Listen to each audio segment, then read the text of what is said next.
Years నుంచి Parkinson ఉంది. అంతకుముందు మందులు వాడేవాడిని. తర్వాత డాక్టర్ గారు హోమ్స్ గారు, రాజేష్ గారు DBS సర్జరీ చేయించారు. అలా బాగానే ఉంది నాకు.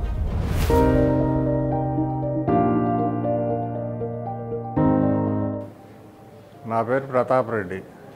మాది ఖమ్మం దగ్గర వందనం విలేజ్, రఘునాథపాలెంలో ఉంటున్నాను. నాకు 8-10 ఇయర్స్ నుంచి పార్కిన్సన్ ఉంది.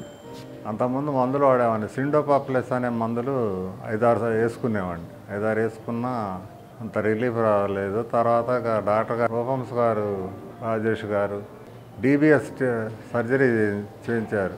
DBS సర్జరీ చేయించిన తర్వాత కొంచెం మందులు తగ్గినాయి. కొంచెం పర్వాలేదు. ఇప్పుడు కొద్దిగా యాక్టివ్గా, ఇంతకుముందు మీద బెటర్, అప్పటి మీద బెటర్. సర్జరీ చేయించాక కొద్దిగా బెటర్గానే ఉంది, పర్వాలేదు. అంతకుముందు కొద్దిగా ఇబ్బందిగా ఉండేది, కొద్దిగా పర్వాలేదు. మా మెడిసిన్స్ తగ్గినాయి. అప్పుడు వేసుకునే మందులు కంటే ఇప్పుడు చాలా తక్కువ వేసుకుంటాను. ప్లస్ కొద్దిగా బెటర్మెంట్గా ఉంది, పర్వాలేదు, బాగానే ఉంది నాకు.